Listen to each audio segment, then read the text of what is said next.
बिथांमोना गोख्रों खामानि मावखांनायनि उनाव बिसायख'थि फोसावदिं मेला दिनै सानसेनि गेजेराव जोबथा जानानै फैबाय।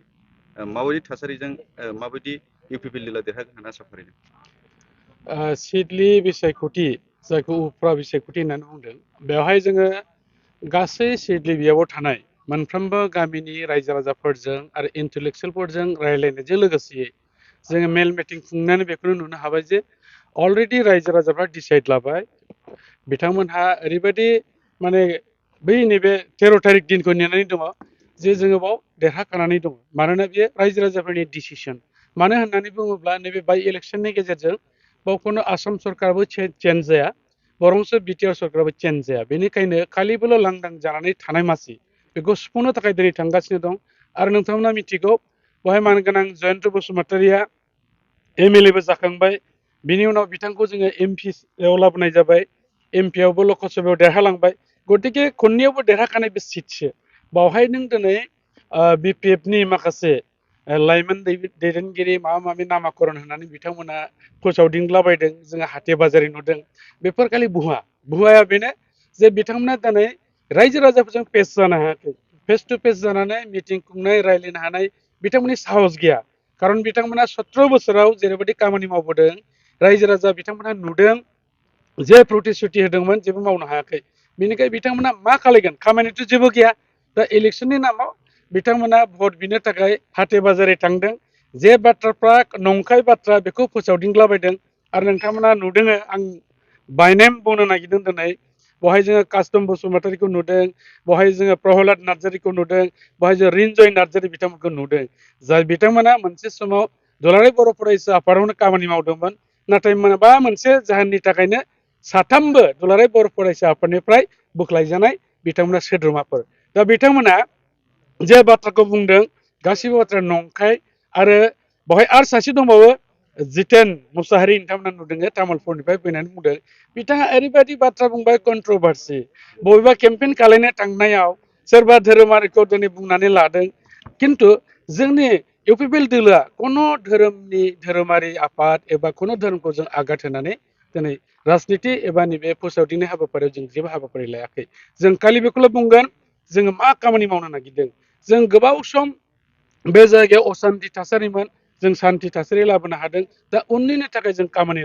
मावगासिनो दङ लोगोसेयै बिटिआर बे हालामाव आथिखालनि जे गुबुन गुबुन जाथि गोष्ठि रायजो राजाफोर बिथांमोनहाबो बे जोंनि इउपिपिएल दोलोजों थानानै खामानि मावनो नागिरदों मोनसे समाव हाग्रामा महिलारि बिथाङा बेयाव थानाय बिभिन्न जाथि गोष्ठिखौ बिथाङा मोजाङै सामलायनो हायैखाय बर' अनाबर'निबो सृष्टि जादोंमोन नाथाय बे थासारिया दिनै गैलिया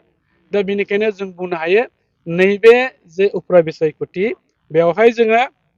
1 लाखनि बारा भट मोननानै जोंनि बिजाथि मानगोनां निर्मल कुमार ब्रह्म बिथाङा देरहालांगोन बाव खुनु सन्देह गैया खालिबोल' जोङो रायजो राजाजों आरोबाव मोजां थासारिखौ जोङो जाहाथे लाबोसिननो हायो बिनि थाखाय जोङो गामि गामि सावरायदों गामि गामि जोङो बिथांमोनजों लोगो हमज्लायदों गतिके बेयाव कंग्रेसआथ' जेबोनो गैखाया अस्तित्व गैया ना नों सेन्ट्रेलाव दं ना स्टेटआव दं ना जोंनि बिटिआरआव दङ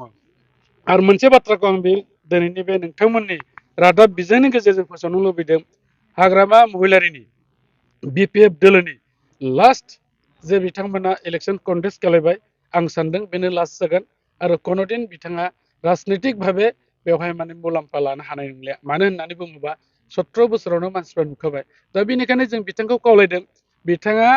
बिपिएफनि दैदेनगिरि जानानै जानला मेनला बाथ्रा होनस्लायस्लाय जोंनियाव फै जों बिथांखौ नाजावनानै लागोन आरो बिनि बाहेरा बिथाङा खुनु गथन्तर गैलिया नोंथांमोननि सरकार जाखांनायनि उनाव रायजो राजाफोरनियाव मैगं थाइगं बायनानै जानो फैसा गैला थिकादारफोरनि आखायाव फैसा गैला रां गैला बेबायदि बिसायख'थि फोसावदिंनाय मेलनि गेजेरजों बिपिएफ दोलोनि दैदेनगिरि बिथांमोना बुंबाय थायो दिनैनि तारिखाव दिनै जाय बिथांमोनहा दखान थांनानै बुंहैदों थिकादारफोरनाव फैसा गैला थिकादारफोरनाव फैसा गैला होनोब्ला 2016 सननिफ्राय बिथांमोना थिकादारनो कोनो फैसा होनो हायाखै दिनै बिटिआर सरकारा बिथांमोननि बिटिसि सालायनाय समनि 17 बोसोरनि जे मोनसे लायाबिलिटिस 2500 कोटि बिथांमोना गुबुन गुबुन बिथिंनि गुबुन गुबुन डिपार्टमेन्टनि थाखाखौ नटसाट खालायजोबदों थिकादारफोरनो फैसा होनो हायाखै फैसा होनो हाया बिथांमोनसो दाय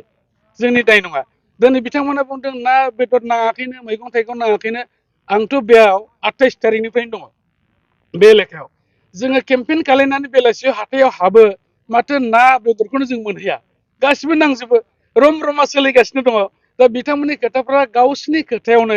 गावसोरनो माने फान्दायनानै लानाय बाथ्रा गोजा असमियाव मोनसे बाथ्रा दङ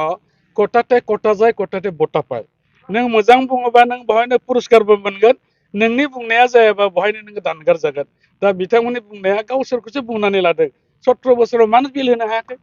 2500 कोटिखौ सोर जाजोबखो जोंनो दिनै हिसाब नांगौ दिनै जाय बिथांमोना हाथाय हाथाय थांनानै केम्पेइन खालायदों बिथांमोननि आं दिनै सोंदों बिथांमोना जुदि हेम्मत दङब्ला ठिकादारफोरनो मानो फैसा होनो हायाखै 2500 कोटिया मानो लायाबिलिटि गालांखो बेखौ आं बिथांमोननाव जबाब बिनाय जाबाय